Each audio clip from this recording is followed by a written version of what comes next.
see it going down there like that? Mm-hmm. Now the first big branch that comes off here is going to go to the right arm and the right side of the head, so it's called the brachiocephalic trunk.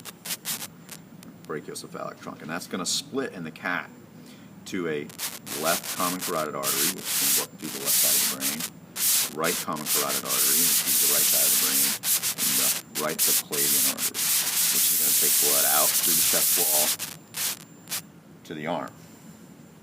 Okay, you get out here in the arm, right? Well, actually, right when you come through the chest wall, you can find it here.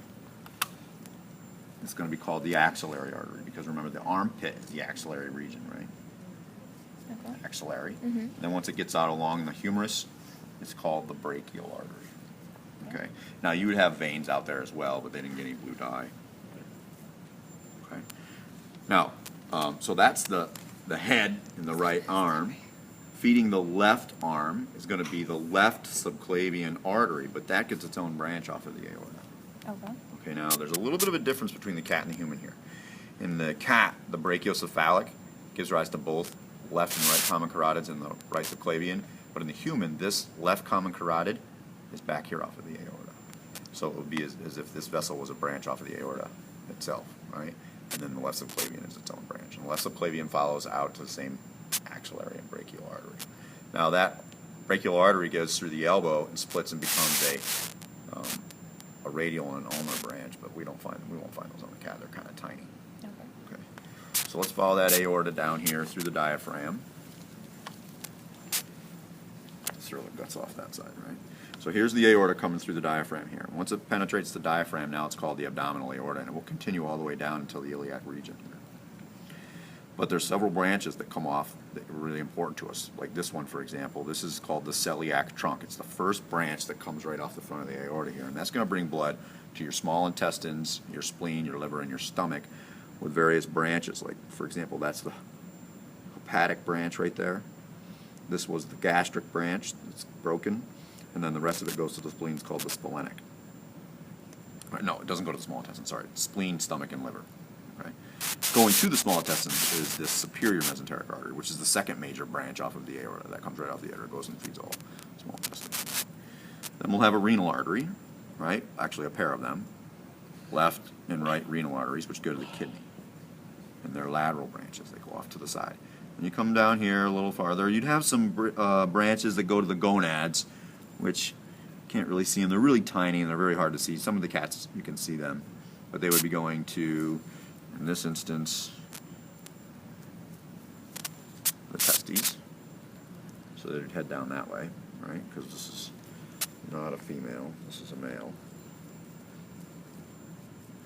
Right, because there's no uterus in there. So we follow the aorta down, and we come to a next major vessel, which feeds blood to the large intestine, which comes off right there, and it would have attached here, right? And that's called the inferior mesenteric artery, right? Superior means towards the head, inferior means towards the tail. Then we get to the place where the blood vessel, the aorta, is going to branch, and it's going to feed the lower extremities and the butt, okay? So in the cat, the aorta branches into a right and left external iliac artery, because this is the iliac region, right, your pelvis. And then a big median sacral artery. And off of the median sacral artery, which is the sacrum, right, and then the tail, you have these internal branches called the internal iliac arteries. So we have external and internal. In the human, this is a common iliac artery, which then the internal branches off to form external and internal. In the cat, there's no common iliac artery. Right? Then the external iliac artery goes out into the femur region here to become the femoral artery. It would then go behind the knee to become the popliteal, and then the anterior and posterior tibials, but we'll just stay at the femur right here with the cat. Okay? Now, venous system. Many of the veins and arteries have the same name when they're in the same place, right? For example, this is the femoral vein, right? This one here that's kind of superficial, that kind of blew up there, that's the great saphenous vein. Right, and that would kind of branch off of this one and didn't get any dye here, or it's gone. Right, doesn't look like there's very much dye. Now, in the venous, when the femoral veins enter the iliac region, you will become the external iliac vein, which will then merge with an internal iliac vein to form a common iliac vein, which we have right here, right?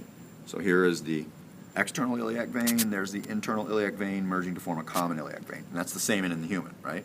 And so the common iliac veins now will merge to form the inferior vena cava. And the inferior vena cava then will have things like the renal veins draining into it. It'll have the right gonadal vein draining into it. The left gonadal vein drains right in here into the left renal vein first. Okay. The inferior mesenteric vessel, right? The inferior mesenteric vein is not going to have blue dye because this vein drains the capillaries of the gut to the capillaries of the liver, right? So it doesn't get any of the blue dye because the blue dye couldn't go through the capillaries of the liver to get to it. So it's that brown vessel right there. That's the inferior mesenteric vein, right? And it runs right along the colon there, okay? The superior mesenteric vein, likewise, does not get the blue dye because it's part of what we call the portal circulation from the gut to the liver. And therefore it won't be blue, it'll be kind of brownish colored, which, this cat's really hard to find it, but you see these brown vessels right here that run along with the red ones? Those are the mesenteric veins, right? And they'll all kind of come together to form a relatively large vein right here, which is the the superior mesenteric vein. And the superior and the inferior mesenteric vein merge with a vein that comes from the spleen, one that comes from the stomach. They all join together right here. This kind of yellowy or greenish brownish vessel, that is the hepatic portal vein, right? And that is what we call the portal circulation, and it's not blue because the dye goes to the capillaries of the livers and stop, and the dye goes to the capillaries of the large intestine and stops, and they can't get into the veins on that side, right? Because this is a portal circulation from a capillary to a capillary, and it goes right into the port of the liver, the underside of the liver. From the liver, though, the hepatic veins will drain into the vena cava. You won't see them on the cap because they're actually within the tissue of the liver, right? So the inferior vena cava then comes up into the right atrium, right? Now, draining the superior above the diaphragm, right?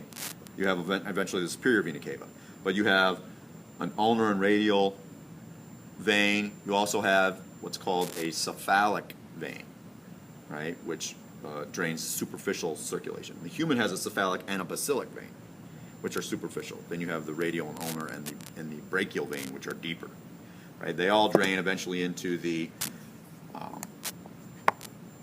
axillary veins, subclavian veins, right?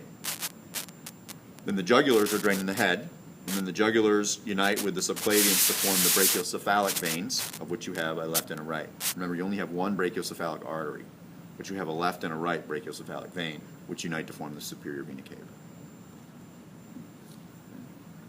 So that's the kitty cat. All right.